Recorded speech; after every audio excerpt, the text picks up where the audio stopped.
It's a time in your life that you can no longer continue to grieve about who walked away, who abandoned you, who forsook you, who left you, who walked away.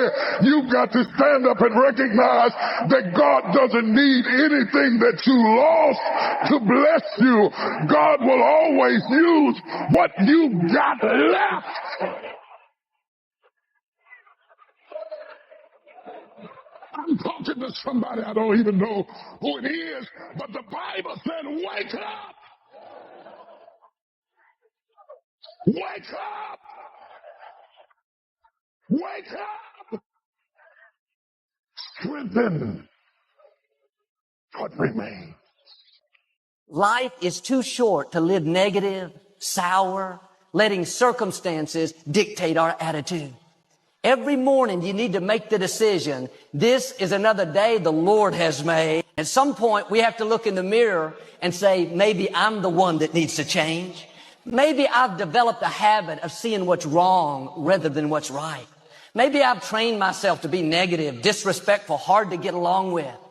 That's why it's so important every morning to put on this fresh, new attitude. I'm excited about this day. I don't have to go to work. I get to go to work. I'm grateful for this job.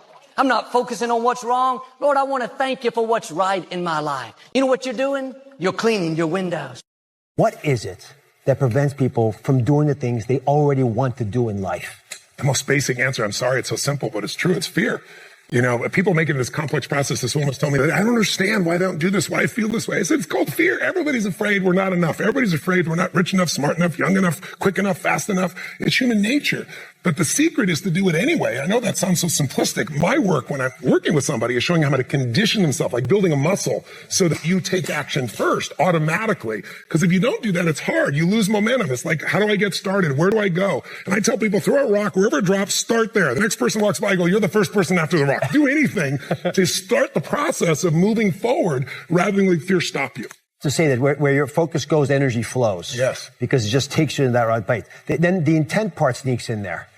Is the intent because you've got to pick what you want to do or just do something and you'll figure it out as you go? You need to be clear what it is you really want. I always tell people, know not only what you want, but why you want it. I know this is simplistic, but most people just don't do the blocking and tackling of their life. The one we were talking to earlier, a great lady, and you could just see she wants to have a new business, but she never sat down to even put a plan together and says, why aren't I taking action? Well, when you're not sure what you're going to do, you're going to hesitate. And hesitation kills momentum. And momentum is what makes a sports team win. It's what makes an athlete, a business person win. When you get momentum, it's like it takes enormous energy to get a rocket out of our gravitational pull of the earth. But out of the solar system is easy. Once it has momentum, it takes less fuel, less energy. Starting a relationship, starting a business, changing your body. It takes so much in the beginning. But once you get going, it's actually really easy. Common question I've been asked by the media my entire life that always makes me laugh is, well, don't you have bad days? Don't you have days when you're like frustrated and excited and pissed off and you watch TV and you eat Cheetos and watch pornography? And I said, well, I do some of those things. Right? And of course I do. But it's like an athlete. I built muscle over the years so that it's not that I don't have feelings, that I don't get hurt, or I don't feel sad, I don't feel tired, I feel all those things. But they're not the dominant force in my life. It's a muscle. The mind is a muscle. Emotion is a muscle. I mean, I think the most powerful muscles are the invisible force muscles. It's your spiritual, emotional muscles. Like courage unused doesn't grow, it shrinks. So I put my ass on the line regularly so that it grows. And when it keeps growing, then pretty soon the stuff that used to make me crazy, it doesn't touch me. It's not that I'm so great. Just I'm well trained. I've trained this mind. I get up every morning in my life. You talk about rebounder, more crazy shit I do is every morning in my life, if I'm near any of my homes, and some places I have cryotherapy, but my homes, I have these cold plunges and they're 56 degrees. And the first thing I do is jump in that cold plunge. So there's not a morning where I want to jump in that. I can't remember mornings like, I can't wait to jump in that thing. But I don't negotiate with myself. I do it for two reasons. One, there's a physical health component. It moves your lymph system and the blood flushes through your whole body. But the main reason I do it, even more than that, is when I go up there, I don't, how people negotiate, well, maybe we'll do it tomorrow. I'm going to do this, or let me wait 2 more minutes till I'm ready. There's none of that with me. For decades, I go, I say, we do. I'm not here to discuss this with my mind. There's mind, and then there's soul and spirit. And soul and spirit, my soul knows. And when I say jump, you jump. I'm not here to have a discussion with you. Some people never will have much. They're too cautious. Now, you can also be too reckless, but you can also be too cautious. This is called the timid approach to life. And my caution was always the risk. Risk used to drive me right up the wall. I used to say, what if this happens? It's called the language of the poor. What if this happens? And on top of that, if this was to happen, look at the fix I'd be in. I better not try. I could always ace myself out. Then I'll tell you what changed my whole life when I finally discovered it's all risky. The minute you were born, it got risky. If you think trying is risky, wait till they hand you the bill for not trying. If you think investing is risky, wait till you get the tab for not investing. See, it's all risky. Getting married is risky. Having children is risky. Going into business is risky. Investing your money is risky. It's all risky. I'll tell you how risky life is. You're not going to get out alive. That's risky. The Englishman says, well, if that's the way it's going to work out, let's give it a go. Right. That's what it's for. Give it a go. Somebody says, yeah, but I'm looking for safety and security. Fine, then huddle in a corner. We'll cover you with a sheet, bring you 3 meals a day. And we'll protect you, feed you, look after you, care for you. We won't let anything happen to you. And you'll probably live to be 100. The guy said, well, yeah, I'd live to be 100. But what a way to live. Right. What a way to live, safe and secure. Don't ask for security. Ask for adventure. Better to live 30 years full of adventure than 100 years safe in the corner. And see, it's not important how long you live. What's important is how you live. Here's the next attitude disease, pessimism. Pessimism, the deadly disease of always looking on the bad side, the problem side, the difficult side, checking all the reasons why it can't be done. The poor pessimist leads an ugly life. He doesn't try to figure out what's right. He tries to figure out what's wrong. He doesn't look for virtue. He looks for faults. And when he finds them, he's delighted. How ugly. This is the poor guy looks through the window, doesn't see the sunset. He sees the specks on the window. And this is the poor guy, right, who rushes up, takes such leave of his senses. This guy rushes up and he says, I've got 5 good reasons why it won't work. He's so dumb he doesn't know. All he needs 1. He's got 5. To the pessimist, the glass is always half empty. To the optimist, the glass is half full. Why would the same measure affect people 2 different ways? Answer, it all depends on how you look at it. Our lives are mostly affected by the way we think things are, not the way they are. The way we think they are affects us most. One of the major things Shoaff taught me when I met him, he said, poor thinking habits keeps most people poor. Not poor working habits. Most people work hard, but they don't think hard. And Shoaff taught me that the mind is like a factory, a mental factory. And whatever you think about all day long pours ingredients into this mental factory. And that's what builds the economic, social, financial fabric of your life. He quoted me a Bible phrase that says, as you think, so you become. How awesome. Dr. Alfred Golson, who has since passed, was a very unusual guy. And he told me, he said, Mr. Brown, you have cancer. I said, can you give me a second opinion? He said, yes, and you're ugly too. I said, oh my God. So I didn't have a chance to have fear because, those 3 words, you have cancer, 3 of the most feared words in 7 different languages. I saw it as a fight. And from that time to this time, my PSA was 2,400. And that stands for prostate-specific antigen, and now it's below 0 and metastasized to 7 areas of my body, which was a good thing because 7 is my lucky number. Okay, so I never was fearful that I was going to die from it, and I think I read something by Dr. Norman Cousins. He wrote a book called The Biology of Hope.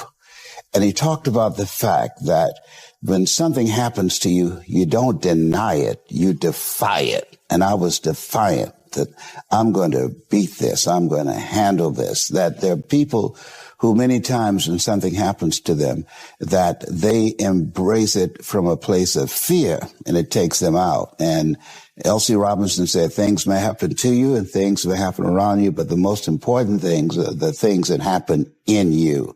And you have to stand up inside yourself and deal with it and handle it.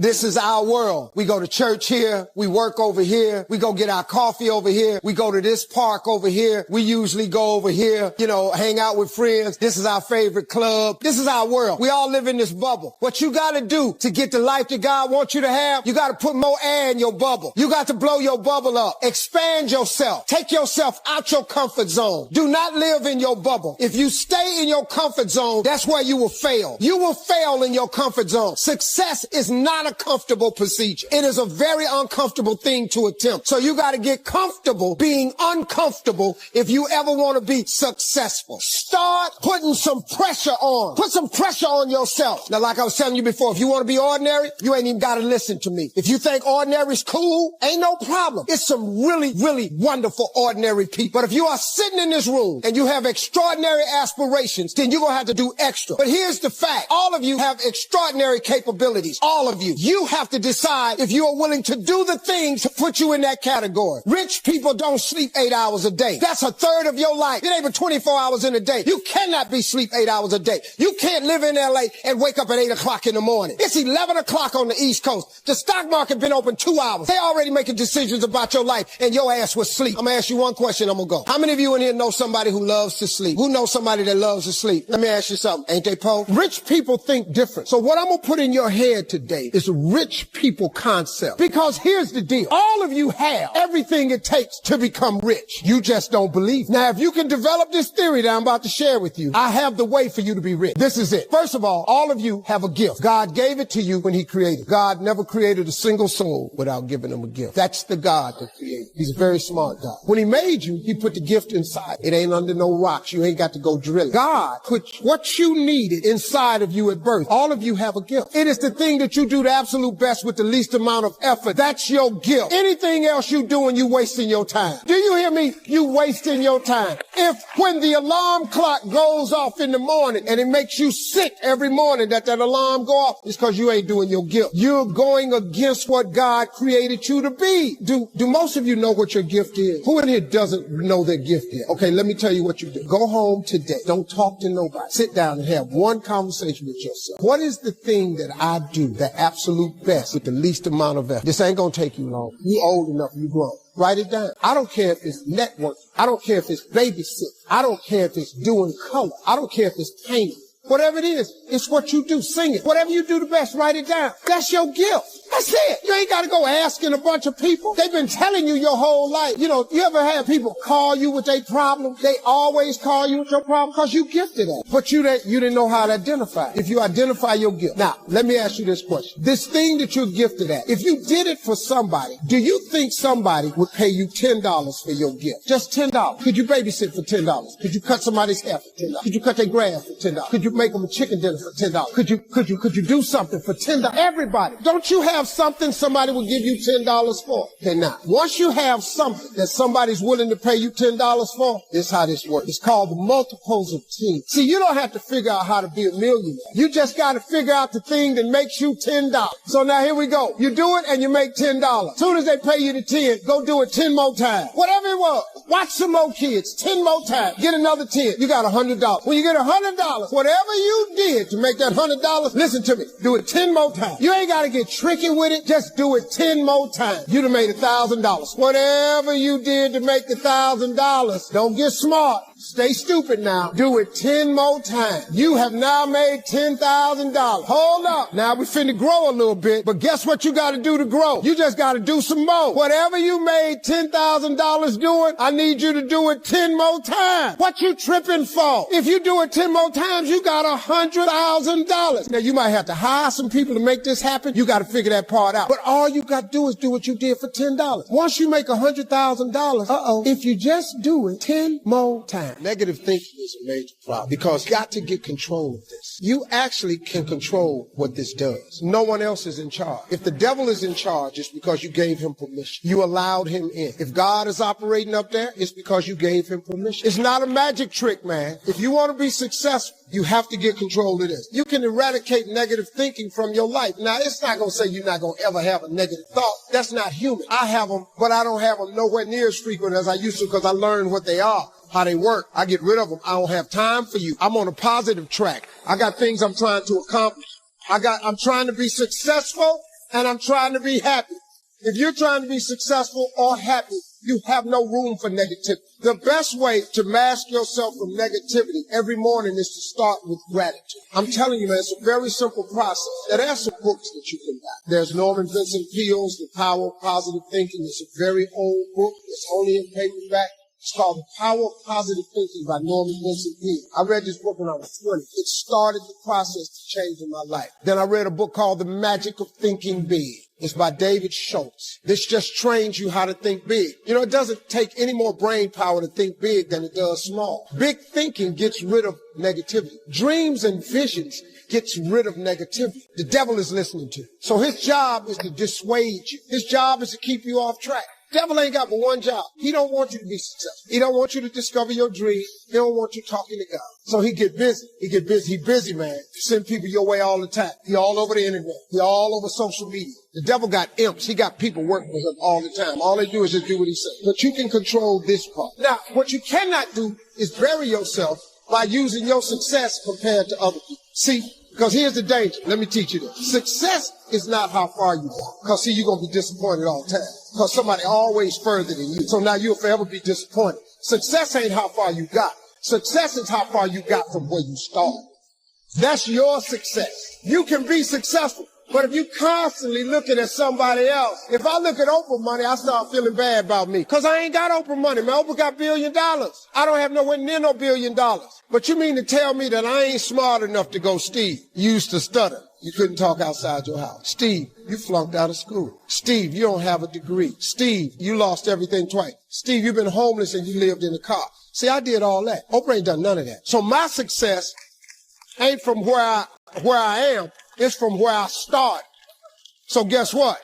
I'm a successful person. Are there some things from your service that you can't shake? So for example, you still wake up at 4:30 in the morning to go work out. Why would you not wake up at 4:30? Well, what does this bring to you? Waking up early, you just get a jump on the day. The reason I wake up at 4:30 in the morning is because no one else is awake yet. So that gives me the opportunity to do things that I need to get done kind of selfishly for myself. And the big one in that category is working out. And it doesn't feel good at 4:30 when you get up, but by the time 7 o'clock rolls around and you've already worked out and you've already gotten some work done and you've got some time to say goodbye to your kids before they go to school, it's infinitely better than sleeping in until 6:45 and you get out of bed and now you missed your kids going to school or whatever. You're not prepared for the day. It's awful. So if someone, maybe they don't have time to work out or they just need something that could be like a quick fix, is there something that you recommend? Oh yeah. Workouts don't have to take a long time. Workouts can be very quick. Matter of fact, go do 2 minutes of burpees.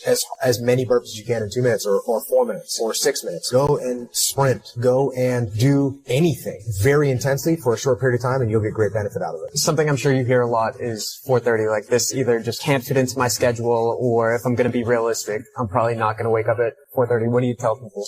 Yeah, and there's people that work night shifts and there's people that it's unhealthy for them. They can't fall sick. No, be healthy. Get enough sleep. But first of all, wake up at the same time every day. And if you pick that time and you start waking up at the same time every day, that's very good for you. It doesn't have to be 4:30. It could be 6:30. It could be 7. I don't know what your personal schedule is. But find out a time, pick it, set it, stick to it, and maintain that schedule, and that's going to end up benefiting. I recommend it's earlier. I recommend that you go to bed earlier. Because what are you doing at night most of the time? Most of the time at night, you're not working on anything super productive. You're just winding down and watching stupid YouTube videos or surfing the internet, reading clickbait stories, right? Don't do that. Instead, go to sleep and then wake up early.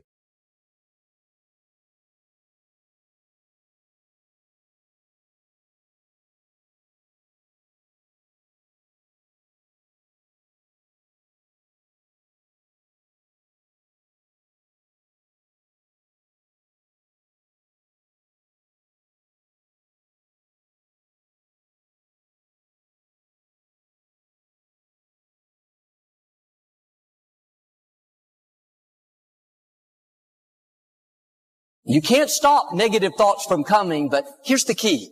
Just because a thought comes doesn't mean you have to think it. You control the doorway to your mind. You're in charge of what you give access to. If the thought is negative, discouraging, bringing worry, fear, do yourself a favor. Don't let it in.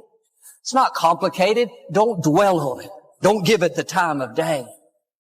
Misery loves company, but people go so far. When you're miserable and you're a negative person, you go very far to create misery and negativity in other people's lives. So I've learned to laugh. Some of it doesn't feel good to receive it, but I've learned to laugh at it because you understand that people have a job to do.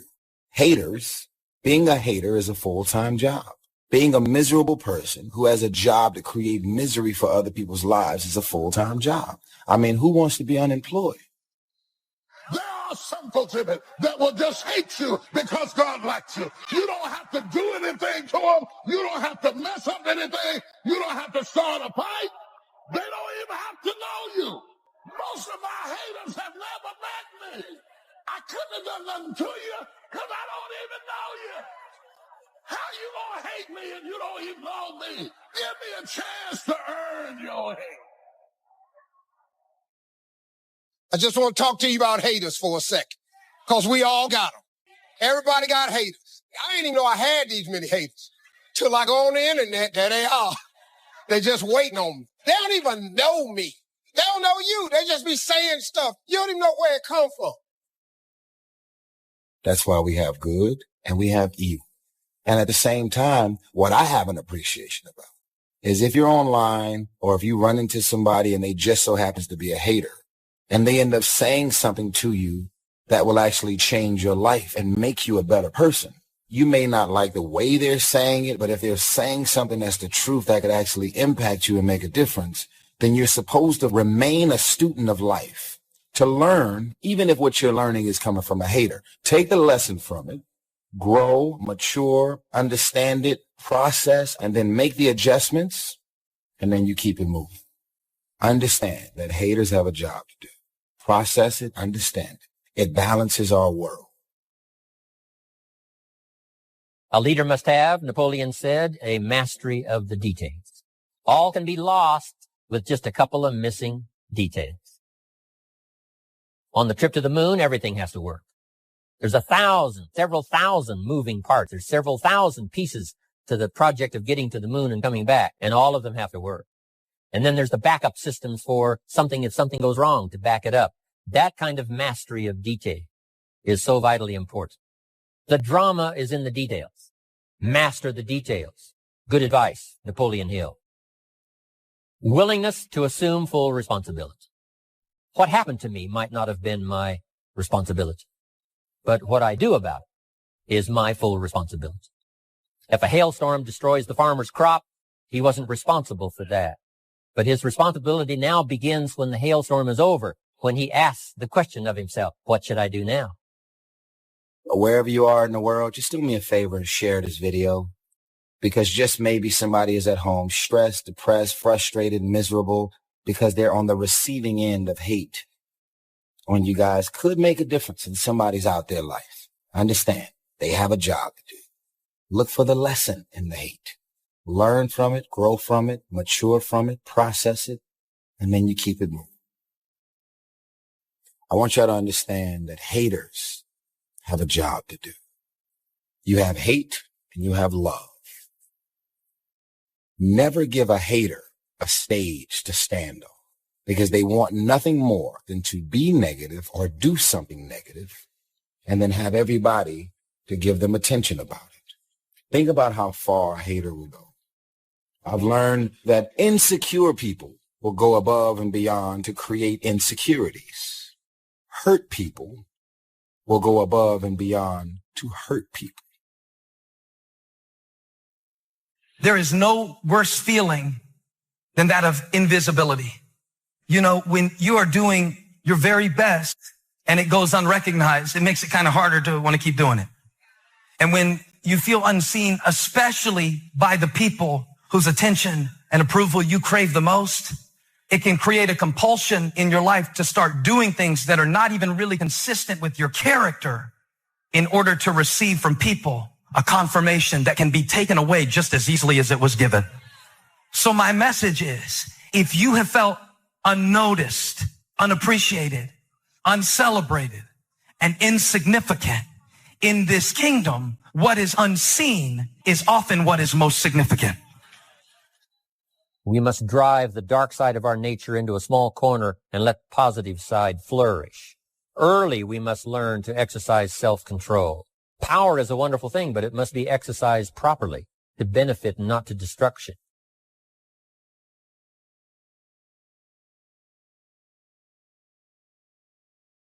So self-control is certainly necessary to be a strong leader so that you can become the best example.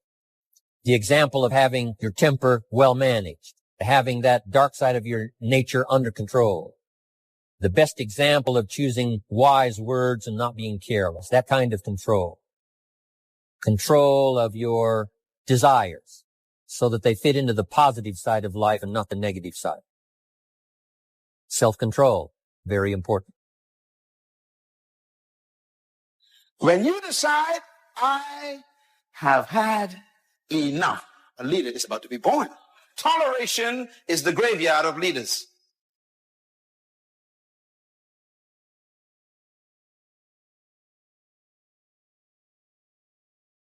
And that's why we lack leadership. Everybody wants to be liked. Nobody wants to shrug the boat. And that's why we're not leaders, because we want everyone to agree with us. We still apologize for being successful. We feel ashamed to be in charge. When you still carry your history, you are afraid of success. Because you may lose your friends who ain't going nowhere. Very subtle problems. Your attitude is so powerful. It creates your atmosphere.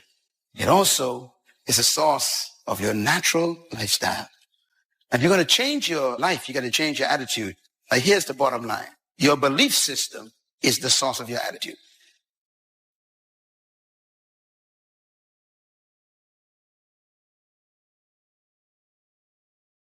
I want to say how much I appreciate you, because you hated me on a level that I didn't even know I was on. And you hated me so long that I had to go back and stare at myself to see what you saw in me that made you hate me that bad. And I started discovering who I was because you changed my perception.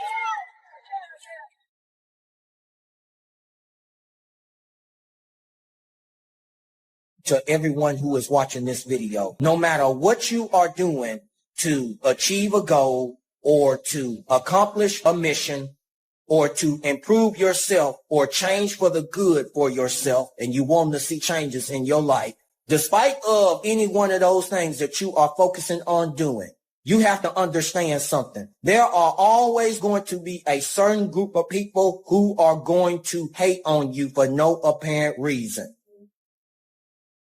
But it's going to be dependent on how you respond to it and react to it. You can either react by allowing the negative words of those haters based on what they have said consume you and to let it rule over you and allow the voices of those negative words to get into you and then to the point of defeation that you cannot do it. Or you can ignore and don't be bothered with it and then stay focused on what you are doing. Have a plan to improvise and then adapt and then overcome in order to accomplish whatever that you are focused on for the good for yourself. If we talk about getting set free from sin and shame, we need to get set free from people. Not that we don't care about them, but we can't be controlled by them. If you have a certain group of people who are hating on you for no apparent reason, they're sitting there saying, you can't do this, you can't do that, you cannot accomplish this, you're not able or capable of doing that. That ain't gonna never happen into your life for the good. The first thing you need to do is ignore what they said and don't be bothered with it. And then in the midst of it, while these people are saying all of that jibber jabber and stuff, do not argue with them. Focus and work and move in silence behind closed doors. That's what you need to do. Here's what's called the self-knowledge acid test. Quickly, without thinking too much about it, quickly list your 3 most important long-term work-related goals. Is it a client you've been trying to sign for several months? Is it a major sale you've been trying to make? Is it a promotion? Is it a partnership in the firm? Quickly list your 3 most important long-term work-related goals. Achievements that you want to make. Achievements that will take a while to get. Write them down. Again, without thinking too much about it, quickly list your 3 most important personal and spiritual goals. Things that will make a difference in your personal life. Is it going to church more often than holidays? Grasping all you can from the Sunday sermon? Is it spending more quality time with your kids? Is it turning the TV off during the dinner hour and actually talking about the important things in life with your family?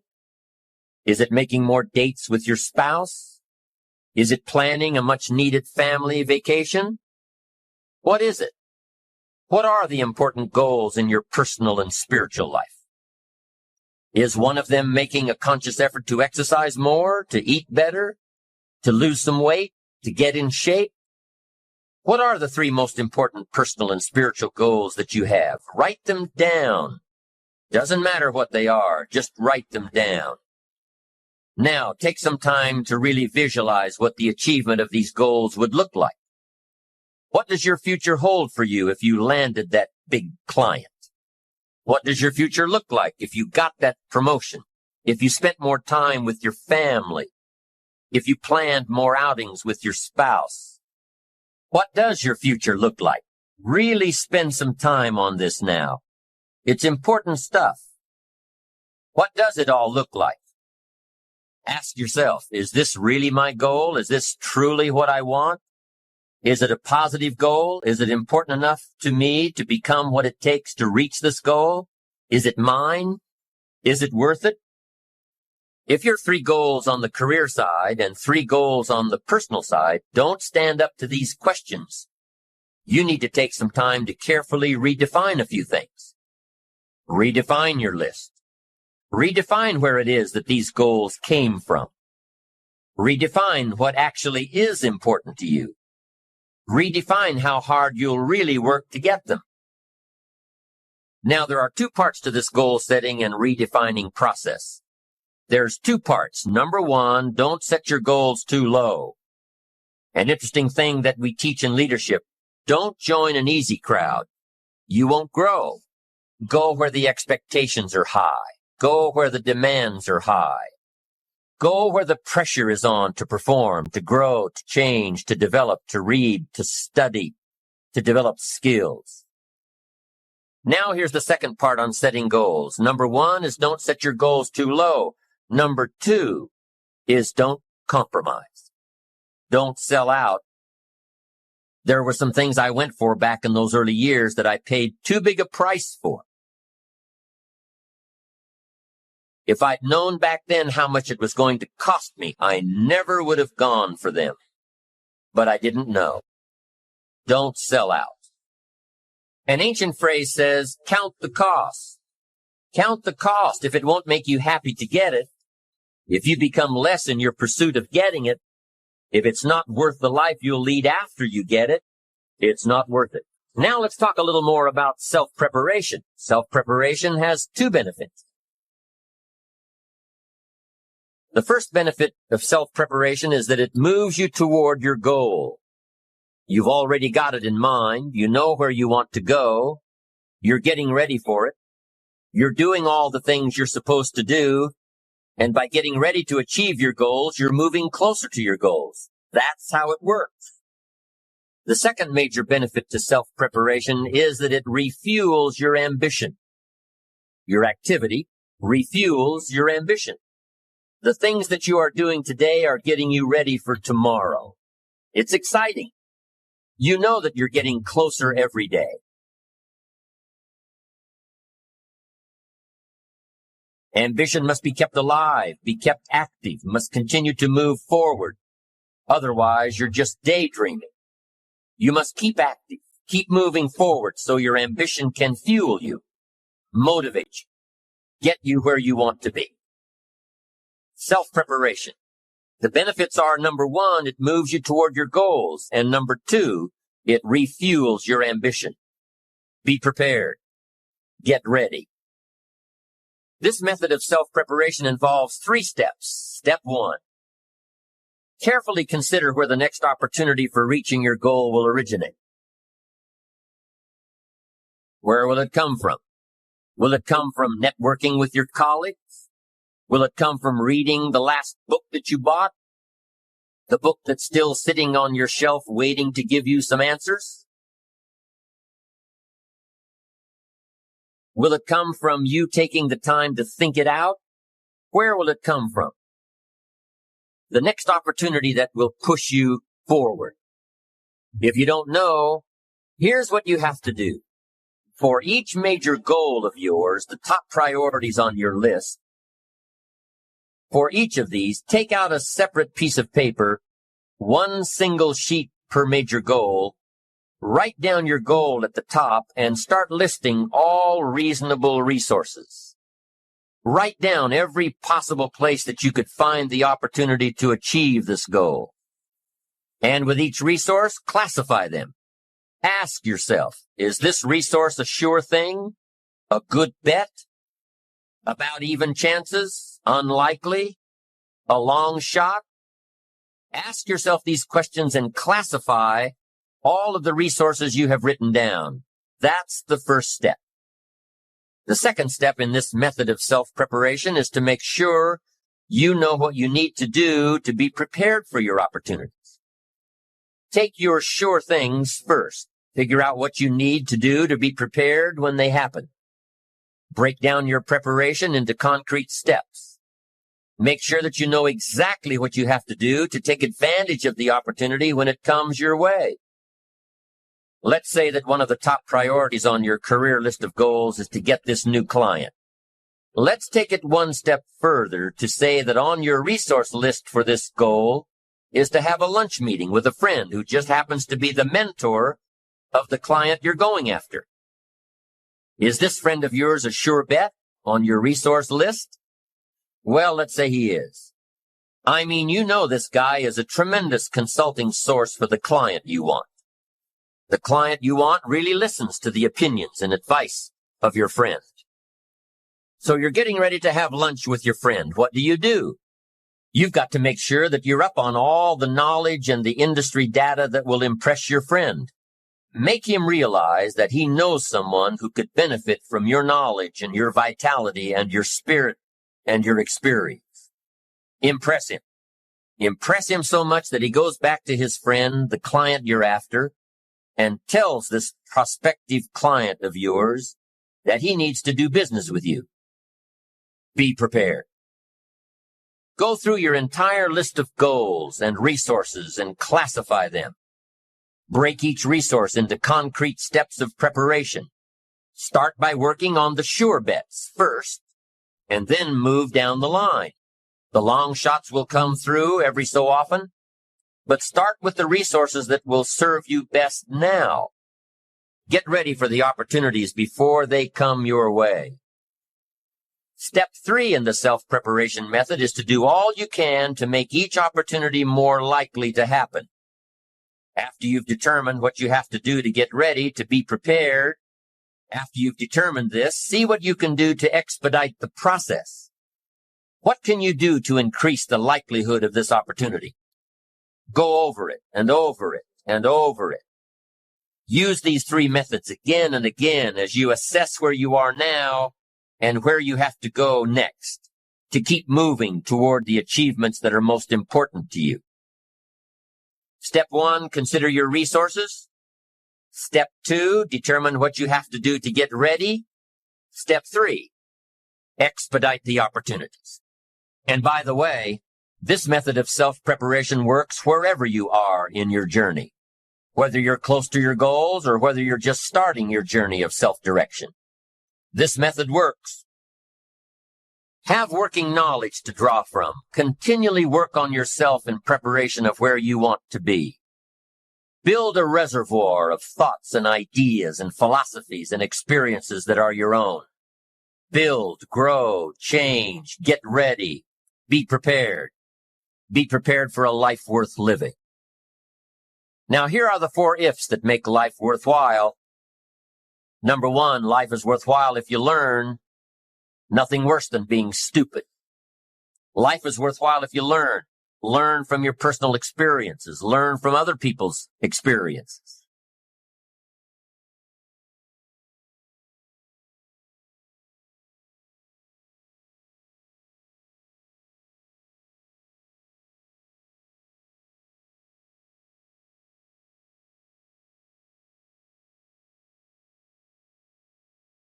Are you fighting battles that don't matter, that are keeping you from battles that do matter? You have to learn to walk away from things. Walk away from petty arguments. Walk away from disrespect. Walk away from jealous people. Proverbs says, avoiding a fight is a mark of honor. Not winning a fight, but walking away from a fight. That's not being weak. That takes a strong person. That's a mark. When you are trying to get to the next level and you can see where you're trying to get to, there is a ceiling that you have to break through. This ceiling is made of glass. You must be willing to break through the glass. You are going to bleed. The cut is going to put some bruises and blood. But that's the only way to get to the next level. I understood that. And in order to get to the next level, you are going to have to give up something that you care about. See, all your friends, they can't go to the next level because they'll get up there with you in the way they behave, they'll mess it up for you. You can't hang out with everybody you've been hanging out with to go to the next level. I had to leave my family. My family didn't get it. Steve, you're going to go tell jokes. That's stupid. You can't make a living telling jokes. Stupid. Quit your job, leave your family, pursue your dreams. My family wasn't supporting them. I got to cut my family loose. It's okay. Oh, they all love me now. I'm the youngest one of I take care of my whole family. Everybody get a check every month. But I forgave them. They didn't know. They had no idea. They didn't know. Why you still out there telling them damn jokes? You'll see. And now they all see. That's why I was able to walk away, because I saw more. So you'll know when it's time to walk away from people. And some people you need to walk away from. You have to let them go. They're not going to get it. And so as more people love you, more people hate you. They both grow up together. The bigger your life gets, everything comes up at the same pace. And the more people believe in you or like you or support you, the more people hate you, because it creates an opportunity for envy.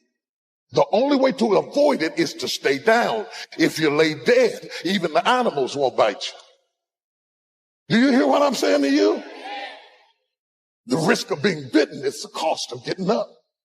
And you have to decide, are you so concerned about being bitten that you're willing to spend the rest of your life laying dead? Or is there something pumping down inside of you that says, bite me or not, I'm getting up. I'm going to do all I can do, even if it risks you hating me. I'm going for it. Isn't it amazing how your life, when you finally pray and pray that you finally get the opportunity you've been waiting all your life to get, if you reach out to take it, there's a threat.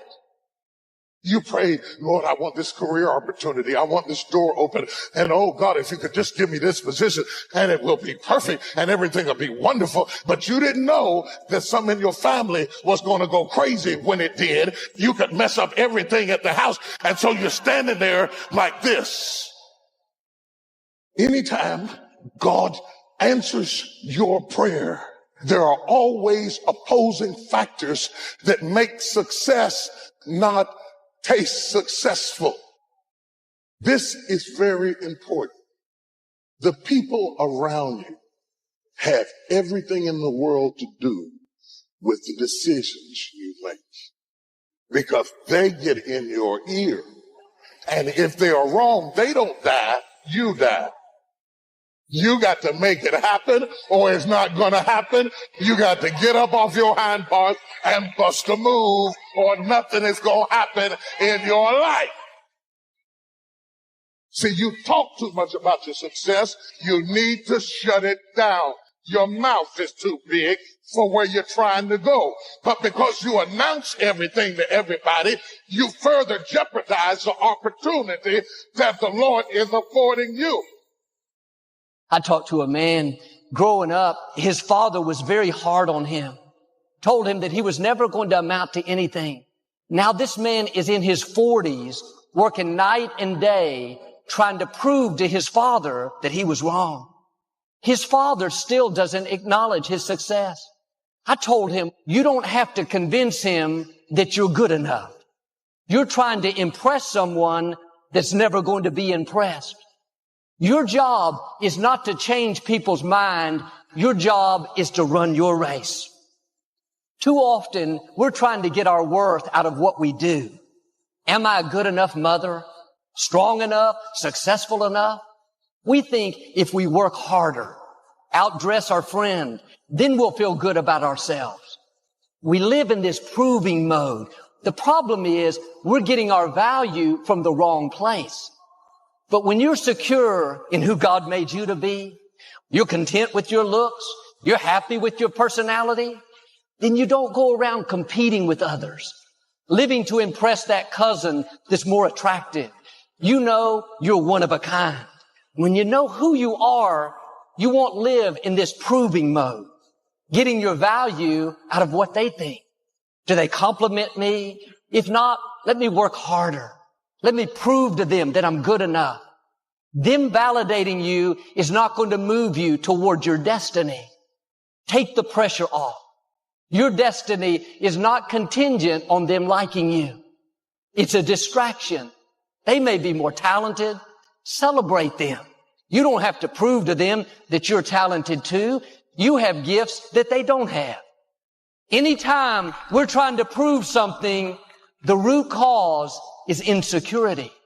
There will always be a voice saying, you don't measure up. You need to be stronger, wealthier, more talented. It's very freeing when you understand you have nothing to prove. Walk in your anointing. You don't have to keep up with other people. Am I as talented as my coworker? Am I as successful as my cousin? Then you'll live in a proving mode, trying to impress. That's a never-ending cycle. You're not competing with them. You're competing with yourself. Be the best you that you can be. You can feel good about who you are right now. You are in a class all by yourself. Who said you don't look good? Who said you needed to be taller, more creative? Don't believe those lies. Quit competing and run your race. We weren't created to live in this proving mode. Not feeling good about yourself unless you're achieving, outperforming. You may impress people. They compliment you. Praise from people just feeds our ego. We should live to impress God. Proving to your friend that you're talented may make you feel good, but they don't open doors. Instead of impressing people, we should spend our time impressing God. You have to get your value from who you are and not what you do. Look at the car I drive. Look at the business I built. That's all good, but it's superficial. If it changes, then your self-worth will change. I was riding to a friend's house. He had this very nice sports car, really beautiful. I noticed we drove the long way. I asked why he didn't go the easy way. He said, my ex-girlfriend lives on this street to make sure she sees what she's missed out on. He was going out of his way to prove what she was missing out. Prove that he was happy without her. What's funny is he found out later that she had moved across town a couple of years earlier. I wonder how many times we're trying to prove something and the person is not even paying attention. Competing with someone that doesn't even know we're competing. When we're trying to prove to people, to feed our ego, to show them how great we are, that's a dead-end street. Who are you trying to impress? How much energy are you spending trying to feel good enough, smart enough, worthy enough? Come out from under that pressure. You have nothing to prove. What people think about you doesn't determine your destiny. Your income may increase, but your value is not going to increase. Thinking that's going to give you more worth. Run your race. Stay focused on what you're called to do. Don't live for people's applause. Live for God's applause. And sure, you may have areas you need to improve in, but that doesn't change your value. When you understand, if God is pleased with you, it doesn't really matter what other people think about you. They may try to discredit you. Big deal. They didn't breathe life into you. They didn't call you, anoint you. Why are you spending time and energy trying to impress that neighbor? Prove to that coworker that you are talented. They don't control your destiny. They can't stop what God has purposed for your life. Get your eyes off of people, off of how you think you don't measure up. You are accepted. You are anointed. Now step into your destiny. You know, a couple of years ago, man, I hit rock bottom. I really did. Everything in my life was just turning upside down, you know? And I really had to step back and really see what I was doing. Because, you know, every time you point your finger at something, there's 3 fingers pointing back at you. You begin to look at yourself. You got to redefine yourself. Who are you right now? And who must you become in order to create what you want? What has to change about you? Looking at where you want to go and the kind of person that you must become, the kind of standards that you have for you. What is it that you must do differently? You know, so the first thing you got to do to fix something is evaluate yourself, see what's up. Do the pros and cons and everything. And when I say the pros and cons and everything, I'm talking about environments and people. Find out who you're associating with. If those people add something to you, if they give you something in return, you know, or is it all just a give and take, meaning like they just take and then you give? That's a bad relationship, man. Get the negative energy out of your fucking life. These people that you're around, they're always complaining and everything else. They're taking part of your soul. You only have so much to give every single day. Why waste it on that, guys? You run around with losers, you will end up a loser. Unconsciously. You will pick up their ways. You will pick up their habits. You'll pick up, most importantly, their attitude about life. You know, when the plane's going down, they always say, you got to put your gas mask on before you can don it on a kid. Why do they say that? Because you're no good to that kid if you're dead. You got to love yourself in order to love somebody else, guys. You got to be whole and happy with who you are if you never help somebody else out. People say, oh, it's selfish. Just care about yourself. Well, if you need some fixing and reworking, it's not selfish because you can get yourself better and then be able to really lend a hand in an honest way to somebody to really help them out. Anyone that's around you guys that's been for the last couple of years, that's always complaining and this and that, kick them to the fucking curb, man. Many of us are living out the lives of other people, living out their conclusions, living out of their consciousness.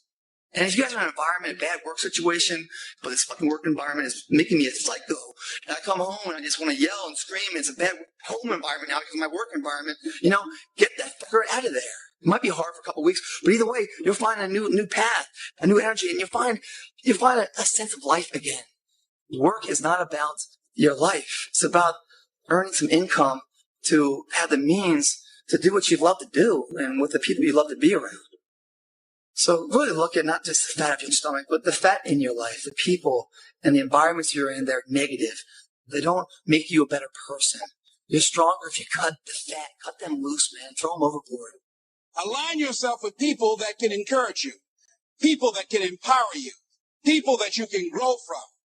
See, if you have people around you that can contribute to your growth, you want to align yourself with people who think like you, people who dream like you, people who want more out of life, people that are stretching and searching, as opposed to the majority of people. Somebody said, always strive to get on top in life because it's the bottom that's overcrowded. See, you don't want to be on the bottom.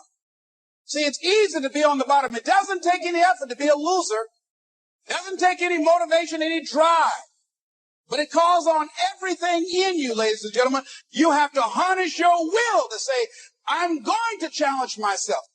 So stay motivated, guys. Trust me, to transform yourself is so much harder than actually being in shape, okay? Find a new environment. Track your records, guys. Seeing where you are, to know where you've been, and then pacing yourselves, guys. You guys can't not do a New Year's resolution and say, hey, take an honest look about what's going on in your life. What's working, what isn't working. What isn't working, really examine it. Find out what you're doing to cause it, okay? And if it's not you causing it, and you honestly think it's something else, someone's just holding you back, guys, as much as it might hurt, cut them loose, man. Cut them loose. You're going to find such more growth and opportunity, and you become a better person, stronger person, where you're really able to help them if you want to later in life. See, it's time now. If you want to make this your decade, you've got to start saying yes to your life. You've got to start saying yes to your dreams. Yes to your unfolding future. Yes to your potential. Why not? Why not me? Don't spend time like most people going through life complaining. Okay, life knocked you down. What are you going to do about it? How long are you going to sit there and say, you know what they did to me? How long? Who wants to hear that rap? Use that energy to get up from there and move on and get on with your life. So the reason why people don't put action behind their work and their thought process and what they're saying is because they lose the motivation. They lose that fire inside to keep the engines running through those hurdles of life, adversity, and they get shut down, they get beat down for a lot of different reasons. Mainly because they don't have a good plan of attack. They're trying to take too much on at one time, and they don't know what they're up against, and they're just getting beat down. They're just getting overwhelmed, and they're just like, fucking, I'm out, man. It's too much for me. Because they're not seeing the results fast enough. It's a marathon, guys. It's not a sprint. You're not going to get them that fast. So what happens is people go to the gym 3-4 weeks into it. They're like, man, I'm looking in the mirror. I'm like, man, I'm looking a little fat. Done. It's not working. And that's right when everyone quits, guys. That's right when the clay is right about to get warm and transformed. Everyone just throws in the fucking hat, guys. And they give up. And that's right at the point where everything's going to change. And it's a metaphor in life. Everyone climbs a mountain, and right when they're like, I can't go anymore, that last inch is going to make all the difference. And they give up. How do we keep the motivation alive, guys? One is you got to get a partner, right? I'm going to give you 5 things. You got to get a partner. You got to track your results. You've got to find an event in a future event that makes today reliable and accountable. 4, you've got to find a new atmosphere at times. And the 5th thing is you got to have the right plan of attack. If you guys mentally believe you can do it, your body will find a way to make it happen for you. If you guys have any doubt, it's too fucking hard. If you guys have any doubt you guys can't win this war, don't even try it. This is going to take everything you have to do it. And once you do that transformation, guys, the golden egg lasts forever. You will never lose it. I promise you that. But if you have any self-doubt, or you're relying too much on external factors to keep you motivated, you don't have the right fire in the tank, don't even try it, guys. You're wasting your time because you never make it across the finish line. And then what's going to happen is you're going to feel like a failure for it. Another failure on the bad list, you know? And you can pray all day, but if you don't plant the seeds, there's no harvest. So listen to me. You got to do something about you. This isn't all rah-rah and hype and bubblegum and dreams and rainbows. You got to fix it and start do something about you. Because listen to me. Winners win and losers lose. If you got a culture in your life right now, it's okay. Some of you say to me, you don't know how messed up my life is, man. It's a mess. Listen to me. Your mess does not disqualify you from making your dream come true. You're supposed to do something great with your life. When you need to build a culture of winning in your life, when you keep the promises you make to yourself, you get small win after small win after small win. Or you build a culture in your life of blaming other people. You're either going to be a victim or a victor, not both. Money, cars, houses. That's motivation. You play someone's motives. But if you inspire, the root of inspire is in spirit. Be inspirational, not motivation. We run away from things that make us uncomfortable. You will be punished for being comfortable almost all the time. You'll be punished for comfort. You'll be rewarded for chasing uncomfortable, uncertain things. In fact, the quality of your life most of the time is going to be made up by how much uncertainty you can deal with at any given time. So let me say something to you. Why do most people not win there? I honestly believe that you get out of life what you believe you deserve. 5 years from now, you're going to get out of this life exactly what you believe you deserve to get. And that is also true of now. You gotta drop this idea that you can't. You gotta stop worrying about what everybody thinks about you. Because listen to me, if you spend your life worrying about what everybody thinks about you, I'm going to make you guarantee, nobody will think about you after you're dead. You gotta rise higher. You gotta want to excel. You gotta go for it. You gotta have some belief. The reason people don't win is fear. Fear is the most insidious, terrible disease in mankind. In fact, I believe it causes most other diseases. It pushes you further away from your dream, further away from God. It ages you. It worries you. It creates despair in your life. See, if you continue to get into your fears, you're going to continue to live an average, ordinary life, and you weren't born for that. So as you begin to look at this decade and affirming that this is your decade, as you set goals that will make you stretch, that will bring out the best in you, as you begin to remove the negative, toxic people from your life, as you decide to take some chances in life, if you're not willing to risk, you cannot grow. And if you cannot grow, you cannot become your best. And if you cannot become your best, you cannot be happy. And if you can't be happy, then what else is there?